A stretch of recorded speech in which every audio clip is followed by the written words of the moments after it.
महाभारत का वो महान युद्ध खत्म हो चुका था। पर जीत के बाद जश्न क्यों नहीं था? क्यों एक अजीब सी गहरी खामोशी थी? आज हम कहानी के उस हिस्से को समझने की कोशिश करेंगे जहां पांडवों को सिंहासन तो मिला, पर साथ ही अपनी जीत की एक बहुत भारी कीमत का एहसास भी हुआ। सोचिए, पांडवों ने युद्ध तो जीत लिया, पर इस जीत के लिए उन्होंने क्या कुछ नहीं खो दिया। एक पूरी की पूरी पीढ़ी खत्म हो गई।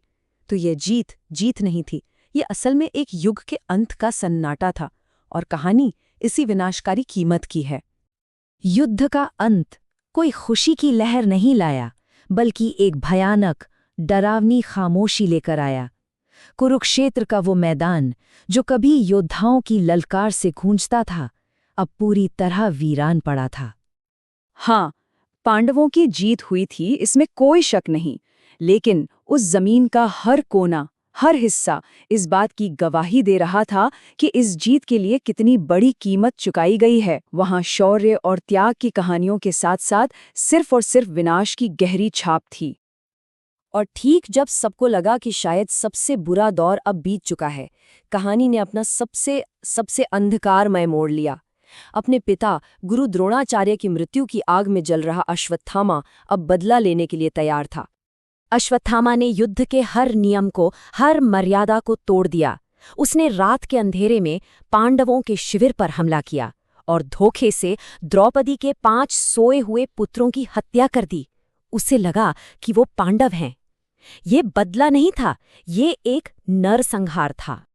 जब अर्जुन अश्वत्थामा को पकड़कर लाते हैं तो द्रौपदी एक बहुत गहरे द्वंद्व में फंस जाती हैं।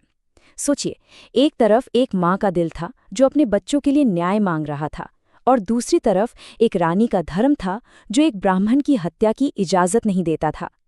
ये व्यक्तिगत दुख और सामाजिक कर्तव्य के बीच का एक बहुत ही मुश्किल पर था। तो अश्वत्थामा को मौत की सजा नहीं मिली। नहीं, कृष्ण ने उसे एक ऐसी सजा दी जिसे शायद मौत से भी ज्यादा बदतर माना जाता था। एक ऐसा श्राप जो उसे अनंत काल तक सिर्फ और सिर्फ पीड़ा देगा। कृष्ण ने उसके माथे से वो दिव्य मणि निकाल ली और उसे श्राप दिया कि वो 3000 सालों तक दर्द में भटकता रहेगा। उसे कभी शांति नहीं मिलेगी, कोई सहारा नहीं मिलेगा, और उसका शरीर हमेशा घावों से भरा रहेगा। इसे इतिहास के सबसे भयानक श्रापों में से एक माना जाता है। पर अश्वत्थामा का बदला, उसकी नफरत यहीं खत्म नहीं हुई।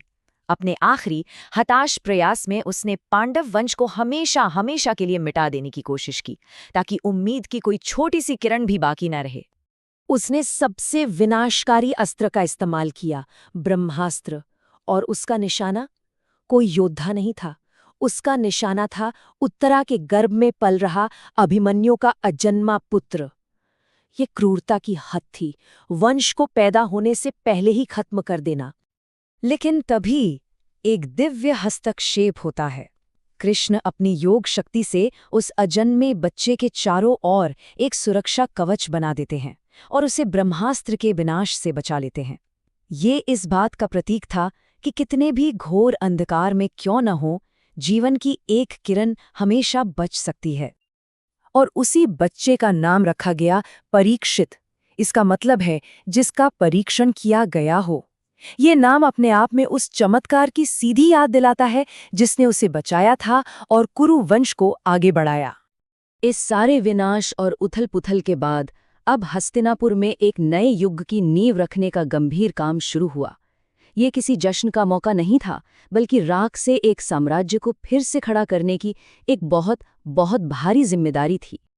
इतने दुख के बावजूद युधिष्ठिर का राजतिलक पूरे विधि विधान से हुआ। हर तरफ शंख और स्तुतियों की ध्वनि थी। धृतराष्ट्र और गांधारी जैसे बड़ों ने भी अपना समर्थन दिया। और सबसे बड़ी बात, कृष्ण ने खुद युधिष्ठिर को सिंहासन पर बैठाया, जो धर्म के शासन की शुरुआत का प्रतीक था। और इसी के साथ युधिष्ठिर को धर्मराज की उपाधि मिली। ये सिर्फ एक नाम नहीं था, ये एक वादा था, एक ऐसा राज्य बनाने का जो सत्य, न्याय और करुणा के सिद्धांत पर चलेगा। पर क्या युद्ध की परछाई इतनी आसानी से चली जाती है? नहीं। कहानी के अंत में कुछ ऐसी घटनाएं होती हैं जो ये साफ कर देती हैं कि युद्ध के परिणाम आने वाली पीढ़ियों तक गूंजते रहेंगे। अपने 100 पुत्रों को खोने के दुख में डूबी हुई गांधारी ने कृष्ण को एक बहुत शक्तिशाली श्राप दिया। उन्होंने भविष्यवाणी की कि जिस तरह कुरुवंश का नाश हुआ है, ठीक उसी तरह कृष्ण का अपना यादव वंश भी आपसी लड़ाई में खत्म हो जाएगा। और तभी एक और बहुत महत्वपूर्ण आध्यात्मिक घटना हुई। विदुर, जिन्हें खुद धर्म का अवतार माना जाता था, उन्होंने अपना शरीर त्याग दिया और कहते हैं कि उनकी आत्मा युधिष्ठिर में विलीन हो गई। ये सिर्फ एक मृत्यु नहीं थी, ये धर्म के सार का नए राजा को हस्तांतरण था। तो अंत में सवाल यहीं आकर रुकता है। महाभारत हमें यही सिखाता है कि युद्ध के मैदान पर लड़ाइयाँ शायद खत्म हो जाती हैं, लेकिन दिलों में जो नफरत और बदले की आग जलती है, वो नहीं बुझती। तो जब युद्ध खत्म होता है, क्या नफरत भी सच में खत्म हो जाती है? ये एक ऐसा सवाल है जो शायद हर युग के लिए उतना ही सच है।